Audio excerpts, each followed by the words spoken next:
Madame, Monsieur, bonsoir. Bienvenue dans ce journal. Voici ce qui domine l'actualité. Ouverture demain lundi 1er avril de la session ordinaire 2019 de l'Assemblée nationale. Une session qui prend fin en décembre. Le président de la République, Alassane Ouattara, prend part à cette cérémonie solennelle. Tout est fin prêt au palais de l'Assemblée nationale, constate le président de l'institution, Amadou Soumaoro. C'est un conflit qui date de 1995 qui va vers son dénouement. Le Premier ministre Amadou Gon Coulibaly promet une solution aux différends entre SAFIC et TRCI. Les producteurs de la Société africaine pour la promotion et véhicule expriment, eux, leur reconnaissance au chef du gouvernement. Ils ont organisé une cérémonie à cet effet. Il faut apporter une aide au Mali. C'est le message que lance la Côte d'Ivoire du haut de la tribune des Nations Unies.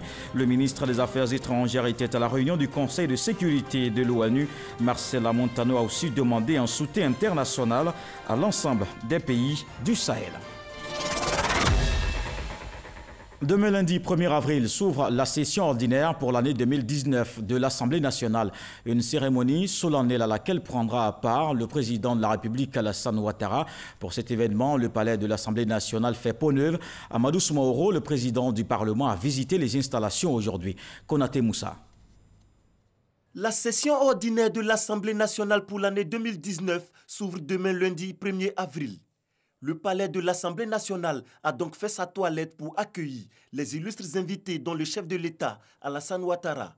Les murs du hall revêtus, la salle de l'hémicycle qui abritera l'événement et la rotonde destinée à la presse sont prêtes. Le constat est fait par Amadou Soumaoro. Le président de l'Assemblée nationale est venu visiter les installations ce dimanche pour se faire une idée de la mise en place. Le président de l'Assemblée nationale a tenu lui-même, en cette veille du jour retenu pour la cérémonie à l'Assemblée nationale, donc la rentrée solennelle, à venir lui-même s'assurer de l'effectivité de tout ce qui est en train d'être entrepris pour assurer au chef de l'État un accueil, il a dit lui-même, festif à l'Assemblée nationale.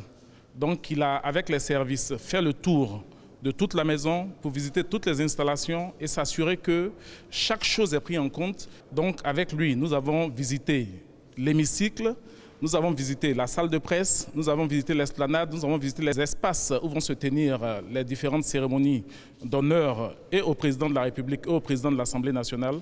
Et donc le président de l'Assemblée nationale est parti de cette visite-là satisfait de tous les préparatifs qui sont en train d'être entrepris. Cette cérémonie d'ouverture de la session ordinaire de l'Assemblée nationale donnera ainsi le coup d'envoi des travaux parlementaires qui prendront fin en décembre 2019. Je vous le disais à l'instant, les producteurs de la Société africaine pour la promotion et véhicule et l'industrialisation du caoutchouc expriment leur reconnaissance au Premier ministre Amadou Gon Coulibaly. Samedi dernier, ils ont organisé une cérémonie. Cela fait suite à la promesse du chef du gouvernement de prendre en main le conflit les opposants à la Société tropicale Rubert Côte d'Ivoire depuis 1995. Des détails avec Jean-Jacques Kwame. Après plus de 20 ans d'impasse, le conflit entre la Société africaine pour la promotion et véhicule et l'industrialisation du caoutchouc SAFIC et la Société tropicale Rubert Côte d'Ivoire TRCI est sur le point de trouver un dénouement. Ce conflit porte ensuite indemnisation d'environ 23 milliards de francs CFA réclamés par les producteurs de la SAFIC, suite à la privatisation en 1995 du domaine et véhicule d'Anguéledou dans la commune de Songon. Au cours de la conférence de presse qu'il a prononcée, le Premier ministre Amadou Gon Coulibaly a annoncé que l'État va apporter sa médiation. Il s'agit de déterminer quel sera le niveau de l'indemnisation légitime à laquelle les planteurs de SAFIC peuvent avoir droit. Et le repreneur est prêt à examiner une solution. Il se trouve simplement qu'à la date d'aujourd'hui, la fourchette me paraît trop importante. Et nous sommes en train de travailler à rapprocher les positions. Les planteurs réclament, pour donner des chiffres, de l'ordre de 23 milliards de francs CFA. Et l'opérateur qui a repris serait prêt à payer autour de 4 milliards de francs CFA. Vous voyez l'ampleur. Notre responsabilité en tant que gouvernement est d'essayer de rapprocher cette position. Le gouvernement est saisi de la question. Nous sommes en train de traiter la question et comme il s'agit d'une médiation, ça prend naturellement un peu plus de temps que prévu. Une lueur d'espoir pour les producteurs plaignants. Ils ont organisé une rencontre pour saluer l'implication du gouvernement dans la gestion du conflit. C'est la joie. Dis merci au président de la République et le gouvernement. Et j'espère qu'avec l'aide du Premier ministre, les femmes auront l'argent. Différentes médiations qui sont en cours. Le gouvernement fait des pieds et des mains pour essayer de trouver une juste solution à ce conflit. Plusieurs actions judiciaires ont déjà été menées depuis le début du litige. Avec cette médiation du gouvernement, les producteurs espèrent qu'une solution définitive sera trouvée.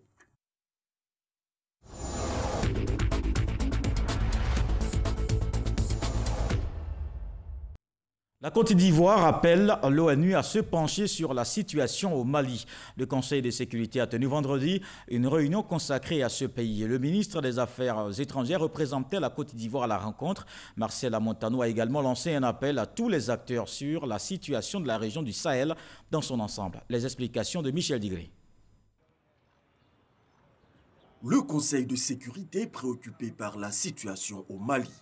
Au cours d'une réunion sur le sujet, le chef de la diplomatie ivoirienne a souligné la nécessité de maintenir et de renforcer les capacités de la mission multidimensionnelle intégrée des Nations Unies pour la stabilisation au Mali.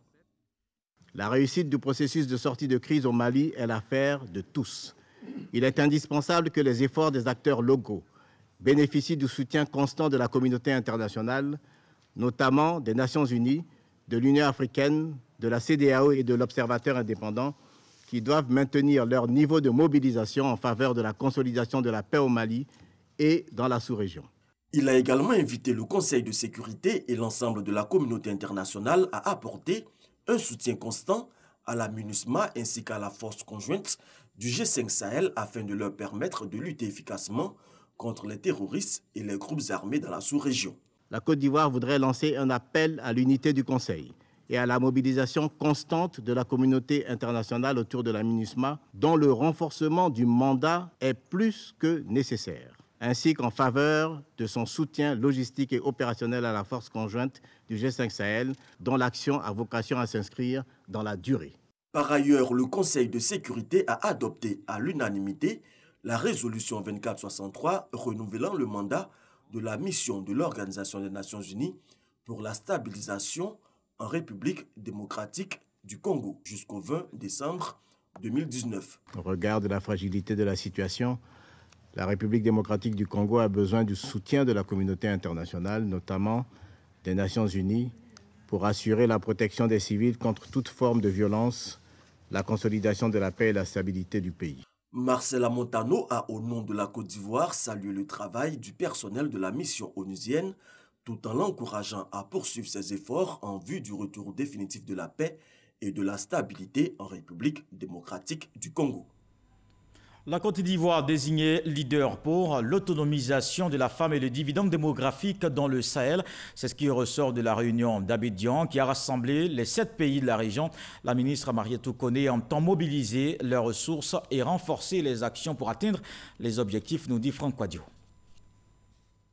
Le professeur Mariétou Koné, ministre de la Solidarité, de la Cohésion sociale et de la lutte contre la pauvreté, porté à la tête du comité régional du projet Suède, autonomisation des femmes et dividendes démocratiques dans le Sahel. Cette initiative régionale implique 7 pays d'Afrique occidentale et centrale, une décision issue de ce conclave des ministres des États membres au terme de la 4e session ordinaire du comité régional Suède.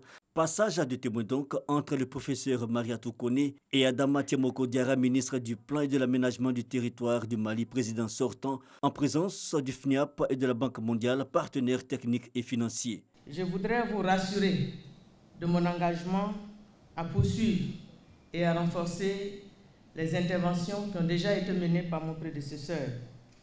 Je voudrais également solliciter votre appui et votre soutien afin que, main dans la main, la famille Suède puisse continuer à obtenir de bons résultats. Organisation d'une table ronde de mobilisation des ressources en 2019, mise en place d'un partenariat public-privé autour du dividende démocratique 2030 à 2060, Quelques objectifs qui attendent le projet Suède présidé par la Côte d'Ivoire. Notons qu'il vise le renforcement du niveau d'autonomisation des femmes et des jeunes filles. Objectif, l'accélération des dividendes démographiques. Le gouvernement ivoirien et ses partenaires accentuent la lutte contre la migration irrégulière, un projet initié pour l'insertion des jeunes issus des quartiers défavorisés. Environ 500 millions de francs CFA investis. Ce montant permettra de promouvoir les initiatives communautaires. Plus de détails avec Walter Amadou Ouattara. Entre janvier et novembre 2018, 1050 migrants de Côte d'Ivoire sont arrivés par la mer en Italie, faisant de la Côte d'Ivoire le deuxième pays d'origine en provenance de l'Afrique. Cela en dépit de la croissance économique et des efforts consentis par l'État. C'est pour prévenir le fléau de la migration dangereuse que le gouvernement et ses partenaires fédèrent leur stratégie. Le ministère de l'Intérieur de l'Italie, à travers l'OIM, Organisation internationale pour les migrations, appuie la Côte d'Ivoire depuis le 1er janvier dernier. Un financement d'environ 500 millions de francs CFA est disponible jusqu'au 31 décembre 2019 pour l'exécution du projet CEMICI. Nous pouvons proposer aux jeunes des alternatives à la migration irrégulière, les informer sur les possibilités de migration régulière, les appuyer à travers des formations ciblées, leur apporter des appuis financiers à travers des micro-projets. La mise en place des comités régionaux pour conduire les campagnes de proximité sous la supervision du préfet de la région. Les jeunes issus des quartiers défavorisés d'Abidjan et de Daloa sont les principales cibles du projet CEMICI. Le projet est bienvenu dans la mesure où Daloa était le point de départ. Donc nous devons d'abord, dans un premier temps, éradiquer ce phénomène de convoi et ensuite créer des infrastructures au niveau de la commune de Daloa pour maintenir nos jeunes sur place. À Grand Bassam, pour présider la cérémonie de lancement du projet pilote, le ministre de la Promotion de la Jeunesse et de l'Emploi des Jeunes a exhorté la cible à rester au pays. Aux jeunes, je voudrais dire que la Côte d'Ivoire, votre pays, regorge de nombreuses opportunités pour vous assurer le meilleur bien-être ici. Saisissez donc cette opportunité du projet CEMICI qui, j'en suis persuadé, nous fournira des pistes de solutions au défi de la problématique de la migration irrégulière. 3 jours de formation sur la thématique migration et développement est initiée. Cette formation est destinée aux autorités locales. Elle vise à renforcer la sensibilisation et à développer les opportunités d'emploi. Un document de plus de 100 pages. Il contient toutes les données statistiques scolaires de l'année 2018-2019. Jeudi dernier, le ministère de l'Éducation nationale l'a présenté aux acteurs. Il donne des détails sur la planification des besoins dans le secteur éducatif pour réussir l'année scolaire. Audion Télé, Soro, Mamadou Kouassi. 6 391 384 élèves fréquentent les différentes écoles de la Côte d'Ivoire. Parmi eux, 500 000 inscrits dans des écoles confessionnelles islamiques. Ces chiffres ressortent des données statistiques scolaires 2018-2019 de l'école ivoirienne. Ces informations contenues dans un document de 102 pages ont été réceptionnées par la ministre de l'Éducation nationale, de l'enseignement technique et de la formation professionnelle, Kandia Kamsoko Kamara. Un ouvrage qui permet de parcourir tous les compartiments de l'école ivoirienne. Les jeunes filles qu'on inscrit dans notre système éducatif, s'il y a 100 élèves, 42 seulement arrivaient à finir leurs études.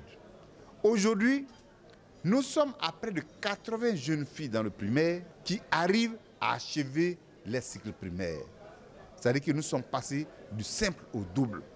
Depuis 8 ans, l'Éducation nationale collabore avec ses partenaires. Je me réjouis de la coopération dans ce domaine avec votre ministère par le biais de la DSPS et des autres ministères sectoriels et à travers la task force sectorielle pour générer et assurer la transmission de données et informations fiables et actualisées sur la Côte d'Ivoire.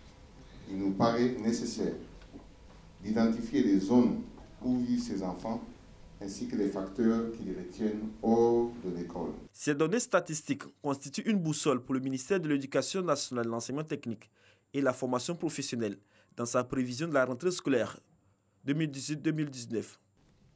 Depuis 2012, des progrès notables ont été réalisés dans le processus de collecte des données scolaires.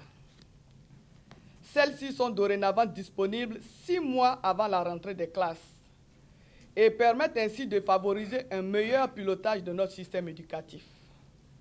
Sur cette question, comme sur bien d'autres, nous connaissons une célérité certaine. Selon les statistiques scolaires de poche 2018-2019, le taux de réussite des filles aux examens de l'année 2018 au BEPC et au CEP équivaut à celui des garçons. Au bac, les filles devancent les garçons avec un écart de 4,81%. Sur les 5 enseignements répertoriés, le primaire concentre le plus grand nombre d'élèves avec un effectif de 4 3 884 élèves pour 94 308 enseignants. Un nouveau centre d'excellence de lutte contre la faim et la malnutrition inauguré récemment en Côte d'Ivoire. Pour en savoir plus, Hamza Diaby a reçu dans le cadre du Dimanche Magazine Dr Patricia Ngoran, coordonnateur du secrétariat national pour la nutrition. Rôle, objectif et surtout contribution de ce centre africain à suivre dans cet extrait.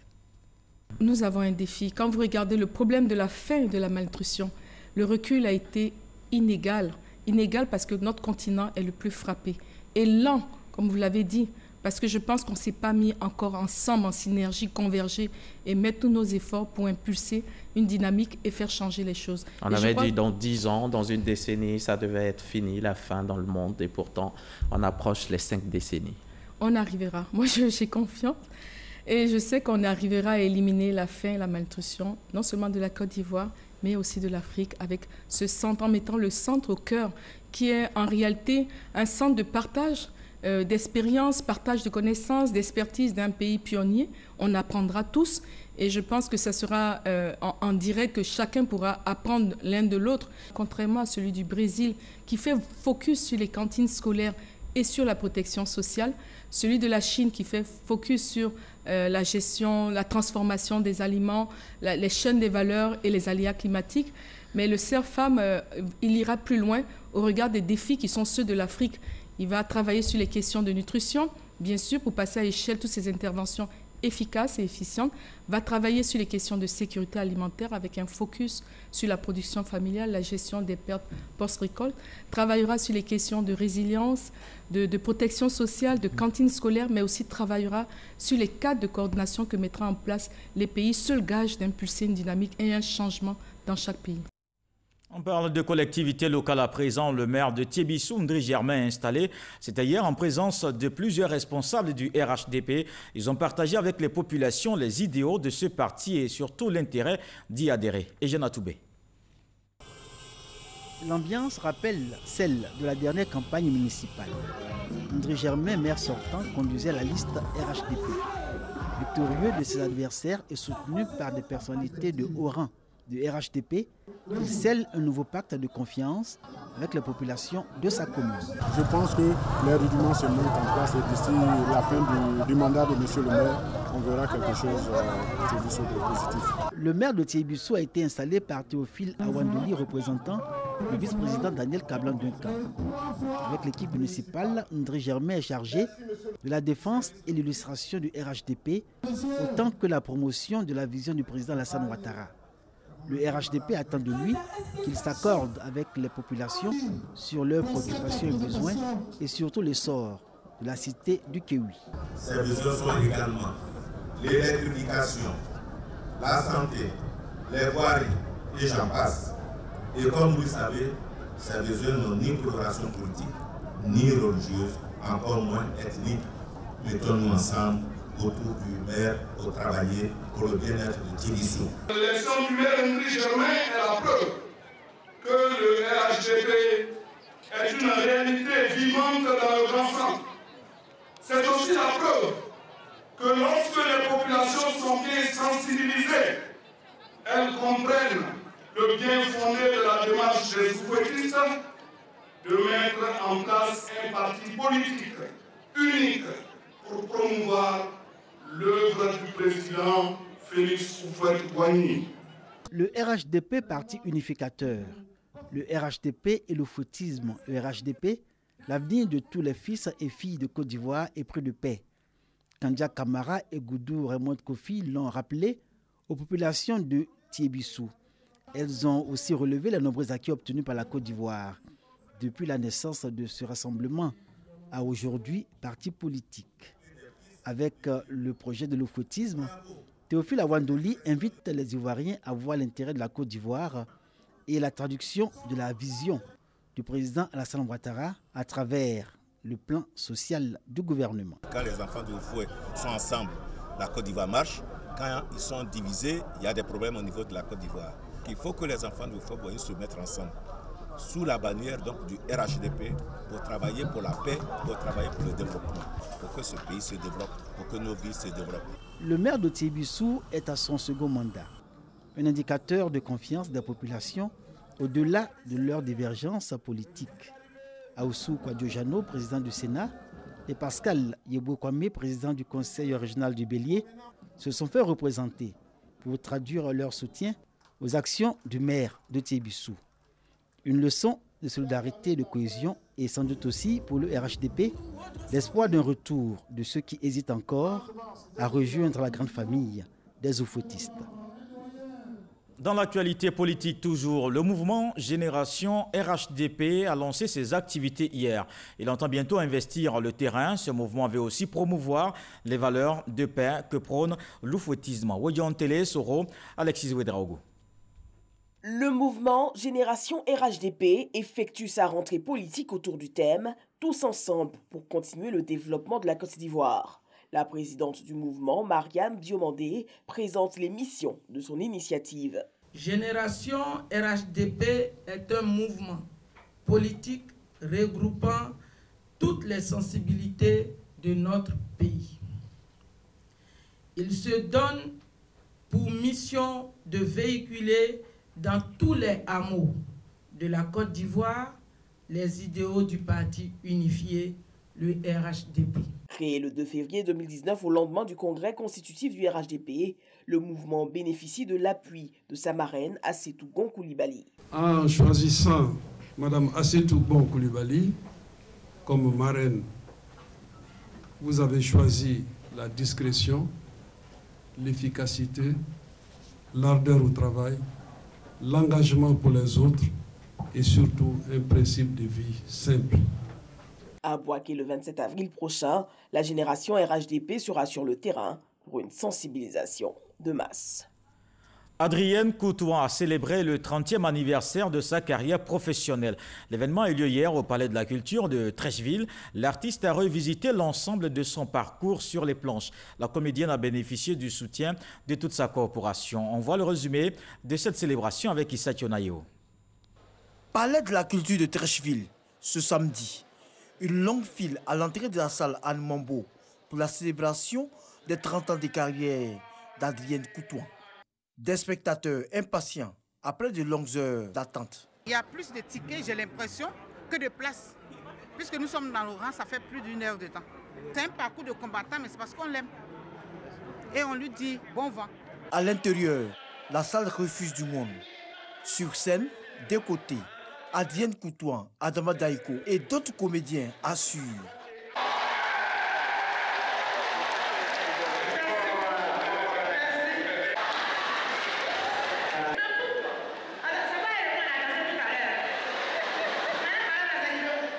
Le spectacle tient toutes ses promesses à la grande satisfaction du nombreux public. 30 ans, c'est beaucoup dans la vie d'une artiste. Elle fait du beau travail. Félicitations à Adrienne. Comme on dit, elle reste égale à elle-même. On la félicite, que le Seigneur pose sa main sur elle. Les autorités ivoiriennes font parler leur cœur au cours de ces 30 ans de carrière d'Adrienne Coutouan. Le Premier ministre, au nom du président de la République, offre 10 millions de francs CFA et le ministère de la Culture et de la Francophonie, 5 millions de francs CFA. Le soutien du Premier ministre est un soutien naturel à un artiste qui a fait ses preuves en Côte d'Ivoire. Et c'est une invitation à continuer dans l'excellence et surtout à encadrer les jeunes artistes qui commencent. Et c'est aussi la matérialisation du fait que quand on est bon, quand on est excellent, on ne peut arriver qu'à cela. La comédienne Adrienne Coutouan est honorée de son vivant. Au nom de son Excellence, Monsieur le Président de la République, nous vous faisons officier de l'ordre du mérite. Ce spectacle est marqué par le soutien du groupe Soteka et de la diva de la musique ivoirienne, Aïcha Koné. Sacrée Adrienne Koutouan, disons vivement le cinquantenaire. Restons justement dans le ton des vœux pour aller à la mosquée Siaka Kone d'Abobo Banco, rebaptisée mosquée Salam. C'était samedi en présence du président du Conseil supérieur des imams de Côte d'Ivoire, Cheikh Aïma Bouakari Fofana, Mori Moussa Kamara, l'imam de cette mosquée investi. Francis Boifou. Il a été installé en présence du Cheikh Aïma Bouakari Fofana, président du Conseil supérieur des imams de Côte d'Ivoire, COSIM, et du maire de la commune d'Abobo, Ahmed Bakayoko. L'imam Mori Moussa Kamara a reçu le ruban, la canne et le Coran, des attributs qui font de lui le premier responsable de la mosquée Salam ou mosquée La Paix d'Abobo Banco, autrefois appelée mosquée Siaka. Imam Mori Moussa Kamara Kiwamoudine, nous t'exhortons à t'acquitter des nobles missions dans la crainte d'Allah, l'omniscient et l'omnipotent, à te conformer à tout moment aux prescriptions du Saint-Coran et de la sunna du prophète Mohammed sallallahu alayhi wa sallam, à respecter les statuts règlements intérieurs et toutes les décisions du Conseil supérieur des imams en Côte d'Ivoire. L'installation de l'imam de la grande mosquée d'Abobo Banco a mobilisé plusieurs guides religieux et des fidèles venus de l'intérieur du pays. Aux différentes délégations, le maire d'Abobo, Ahmed Bakayoko, a dit sa joie de les recevoir avant de les inviter à être des artisans de paix. L'imam de la mosquée Salam d'Abobo Banco est né en 1960 à Bouna. Il a, à son actif, plusieurs publications sur la parole de Dieu. Comme tous les dimanches, nous faisons le tour de l'actualité internationale. Nous verrons ce qui a marqué le monde en information cette semaine. Le 7 sur 7, Woyon Télé seront Alexis Ouedraogo.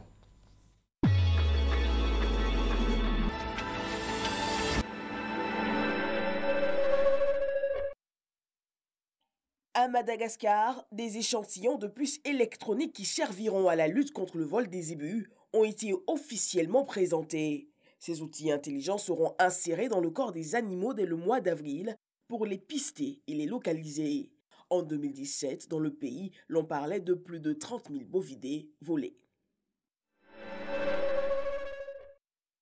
Aux Comores, la Commission électorale nationale déclare Azali Assoumani vainqueur de la présidentielle du dimanche 24 mars dernier.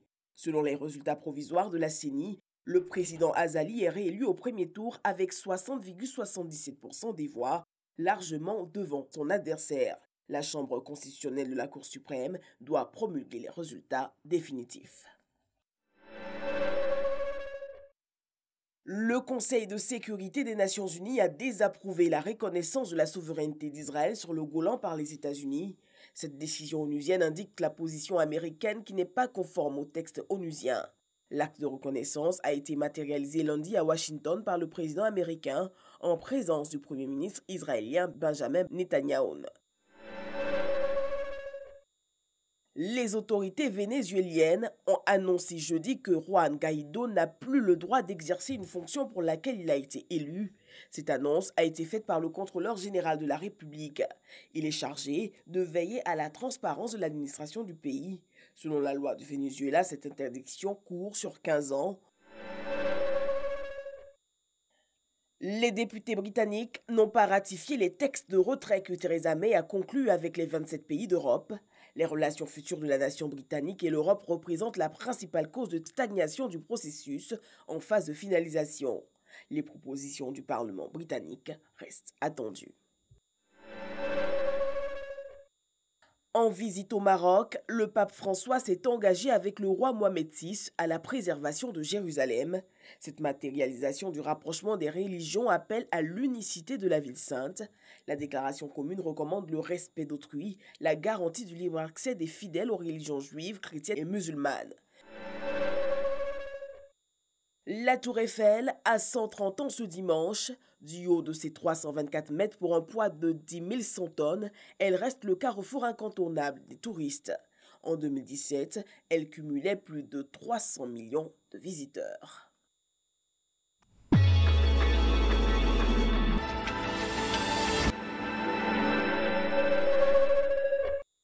Et ce journal est terminé. Merci de l'avoir suivi. Demain, retrouvez Michel Bambo. Bonsoir.